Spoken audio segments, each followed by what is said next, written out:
Hello friends, അപ്പോൾ നമ്മളിത് Onam special ഷോപ്പിങ്ങിന് വേണ്ടിയിട്ട് ഇറങ്ങിയതായിരുന്നു കേട്ടോ. അമ്മയുടെ കൂടെ ഇറങ്ങിയിട്ടുണ്ടായിരുന്നേ. അമ്മ ഓണക്കോടിയൊക്കെ എടുത്ത് തരാമെന്നൊക്കെ പറഞ്ഞപ്പോൾ വേഗം ഞങ്ങൾ അമ്മയുടെ കൂടെ തന്നെ പോന്നു കേട്ടോ. അപ്പോൾ നമുക്കും കുറച്ച് ഡ്രസ്സൊക്കെ എടുക്കണം. എല്ലാവർക്കും എടുക്കൽ ഇന്ന് നടക്കുമെന്ന് അറിയില്ല. ഉച്ചയ്ക്ക് വേറൊരു പരിപാടി ഉണ്ടായിരുന്നു. അങ്ങനത്തെ നമ്മൾ ബസ്സൊക്കെ കാത്ത് നിൽക്കായിരുന്നു കേട്ടോ. അപ്പോഴാണ് കിങ്ങിനിയുടെ കഴിവ് ഞാൻ മനസ്സിലാക്കിക്കൊണ്ടിരിക്കുന്നത്. കിങ്ങിനി ഇത് വിവിധ തരം പോസൊക്കെ ഇട്ട് കാട്ടി തരുന്നുണ്ട്. ഇതൊക്കെ എവിടെ നിന്ന് പഠിക്കുന്നതെന്ന് മാത്രം എനിക്കറിയില്ല. പിന്നെ എന്താ ബസ് കയറി ഒന്ന് ചിരിക്കാൻ പറഞ്ഞപ്പോൾ ഫുള്ള് ഇളിയായിരുന്നുണ്ട്. അപ്പോൾ ചിരിയല്ല നടക്കണം, ഫുള്ള് ഇപ്പോൾ ഇളിയാണ് ഞാൻ ചിരിക്കാൻ പറയുമ്പോൾ ഒക്കെ കാട്ടി തരുന്നത്. പിന്നെ അതാ നമ്മൾ നേരെ ഫോൺ എടുക്കാനാട്ടോ വന്നിട്ടുണ്ടായിരുന്നേ. ഓണം സ്പെഷ്യൽ ഫോണൊന്നും അല്ല കേട്ടോ, എൻ്റെ അച്ഛൻ്റെ ഫോണ് പൊട്ടിപ്പോയിട്ടുണ്ട്. അപ്പോൾ അമ്മ അച്ഛനൊരു സെറ്റ് എടുക്കാൻ വന്നതായിരുന്നു. അച്ഛന് ഈ ആൻഡ്രോയിഡ് സെറ്റ് ആവില്ല. അപ്പോൾ നമ്മൾ സ്വിച്ച് ഫോൺ എടുത്തിട്ടാട്ടോ പോന്നിട്ടുണ്ടായിരുന്നേ.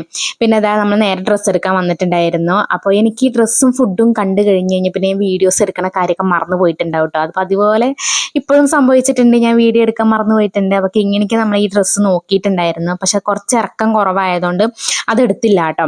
പിന്നെ നമ്മളിതാ തൊട്ടടുത്ത് തന്നെ ഈ പായസമേള ഉണ്ടായിരുന്നു കേട്ടോ, KTDCയുടെ. അപ്പോൾ നല്ല പരിപ്പ് പായസം, അതേപോലെ പാലട പായസമായിരുന്നു. അമ്മയ്ക്ക് പരിപ്പ് പായസം മേടിച്ചു, ഞങ്ങളൊരു പാലട പായസം ആട്ടോ മേടിച്ചിട്ടുണ്ടായിരുന്നു. നല്ല ടേസ്റ്റ് ഉണ്ടായിരുന്നു. പക്ഷെ ഒരു ഗ്ലാസ് 50 രൂപ ആയതുകൊണ്ട് ഞാൻ 2 ഗ്ലാസ് മേടിക്കാൻ നിന്നില്ല. ഞാൻ കിങ്ങിണി ഷെയർ ഇട്ട് കുടിക്കുകയാണ് ചെയ്തത്. കിങ്ങിണിക്ക് എന്തായാലും തികഞ്ഞു, എനിക്ക് തികയും ചെയ്തില്ല കേട്ടോ. പിന്നെ കുറച്ച് നേരം ബസ് കാത്ത് നിൽക്കേണ്ടി വന്നു കേട്ടോ. ഞങ്ങൾ ഇറങ്ങാൻ നേരത്തെ ഒരു ബസ് പോയിട്ടുണ്ടായിരുന്നു. അപ്പോൾ അത്ര